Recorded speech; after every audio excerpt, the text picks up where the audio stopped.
जब बुरा समय आता है तो कुत्ते भी शेरों का शिकार करते हैं। ऐसा ही कुछ हुआ रोहन के साथ।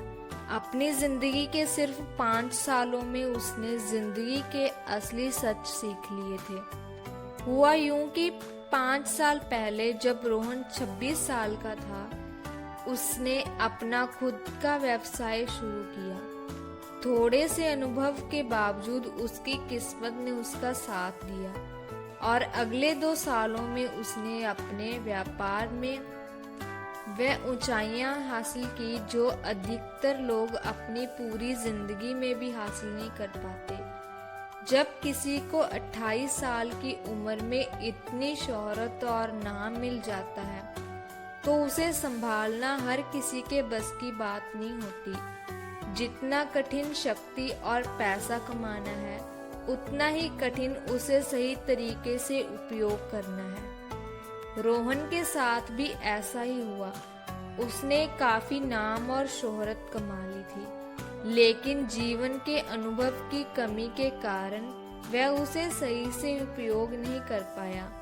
जैसे कि मक्खियां गुड़ पर टूट पड़ती हैं, वैसे ही भ्रष्ट, धोखेबाज और मक्कार लोगों की भीड़ उसके चारों ओर इकट्ठी होने लगी, जो मीठी मीठी बातों से उसे फंसाते और उसका फायदा उठाते।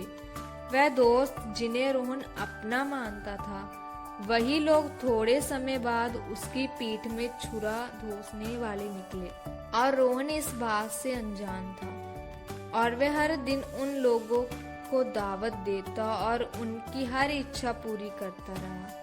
रोहन के माता पिता अक्सर उसे कहते थे कि अपने दोस्तों पर इतना भरोसा करना ठीक नहीं है, लेकिन सफलता के नशे में चूर रोहन अपने माता पिता की बातों को सुनने को तैयार ही नहीं था। पर जब समय करवट लेता है तो बुद्धिमान पंडित रावण के भी कान खुल जाते हैं।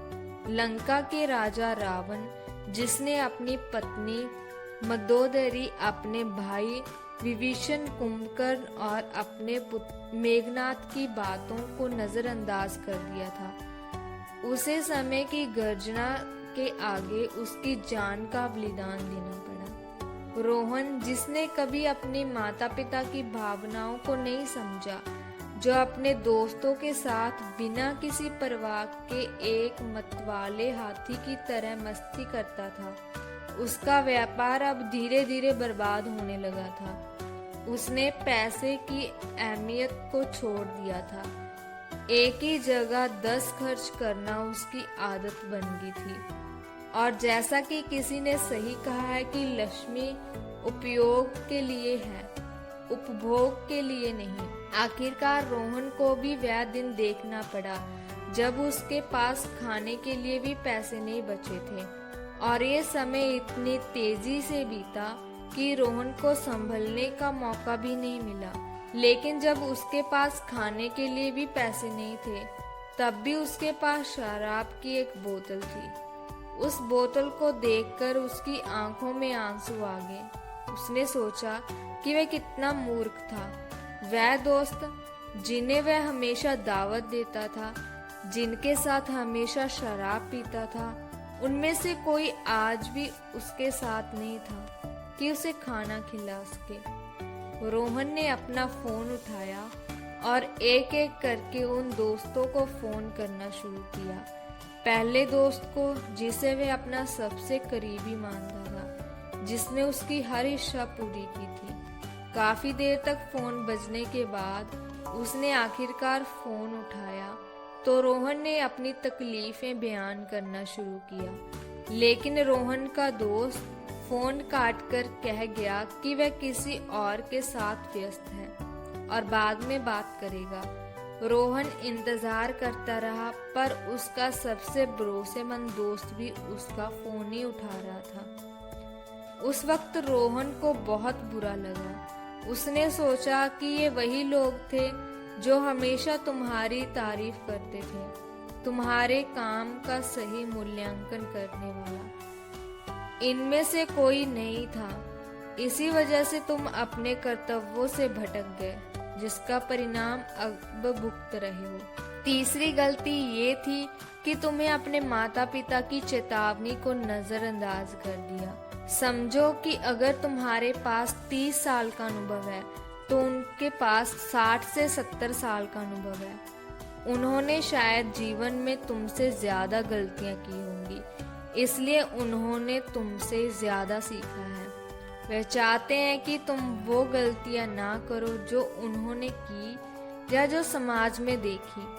अगर तुम्हें उनकी बातों को सुना होता और उन पर विचार किया होता तो आज तुम्हें ये दिन देखने को न मिलता।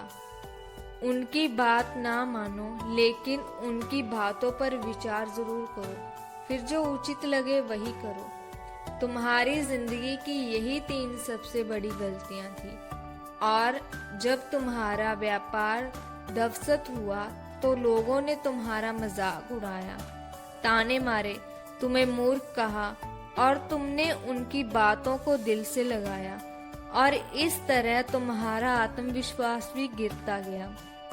हमेशा याद रखो कि समाज हमेशा उभरते व्यक्ति को गिराने की कोशिश करेगा, क्योंकि वह कभी भी नहीं चाहेगा कि उनमें से कोई व्यक्ति उनसे ऊपर उठे।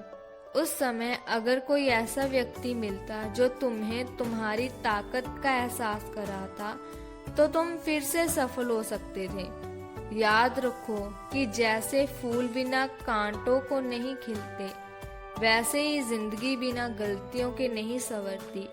इसलिए पछतावे की बजाय उन गलतियों से सीखो और आगे बढ़ो।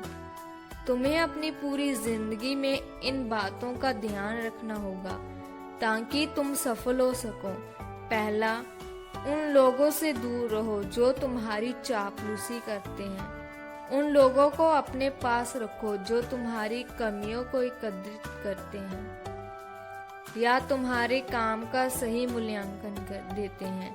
उनकी सलाह को ध्यान से सुनो और गुस्सा होने की बजाय निष्पक्ष रूप से सोचो कि वे क्या कर रहे हैं। ये पहला मंत्र है। दूसरा मंत्र है, किसी भी अवस्था को अंतिम अवस्था ना मानो। जीवन हमेशा आगे बढ़ते रहने का नाम है। मृत्यु अंतिम विश्राम है। इसलिए जीवन की धारा के साथ बहते रहो, ना रुको, ना हार मानो। ये 2 जीवन के मंत्र हैं जिनसे तुम सबसे बड़ी सफलता हासिल कर सकते हो। इसके बाद साधु अपनी रात के भोजन के लिए निकल पड़े और रोहन अपनी पत्नी के साथ घर लौट आया। घर लौटने के बाद रोहन की पत्नी ने रोहन से कहा कि वह चाहती है कि वह फिर से अपना व्यवसाय शुरू करे। अगर व्यवसाय के लिए पैसे की जरूरत है तो मैं मेरे गहने ले लो, लेकिन खुद पर विश्वास रखो और तुम जरूर सफल होगे। और ये कहते हुए रोहन की पत्नी ने अपने सारे गहने रोहन को सौंप दिए, और अब रोहन का आत्मविश्वास लौट आया और उसने फिर से अपना व्यवसाय शुरू किया। और थोड़े ही समय में रोहन का व्यवसाय फिर से चलने लगा। हालांकि उसे पिछली बार जितनी सफलता नहीं मिली, लेकिन फिर भी उसका व्यापार अच्छा चल रहा था। धीरे धीरे उसने अपनी जिंदगी में वापसी की ओर एक अच्छा जीवन जीने लगा। तो दोस्तों, आपको ये कहानी कैसी लगी कमेंट सेक्शन में जरूर बताएं, और अगर पसंद आई हो तो हमारे इस चैनल को सब्सक्राइब जरूर करें। तो मिलते हैं जी अब नेक्स्ट वीडियो में एक नई कहानी के साथ। तब तक अपना बहुत बहुत ख्याल रखिएगा। धन्यवाद।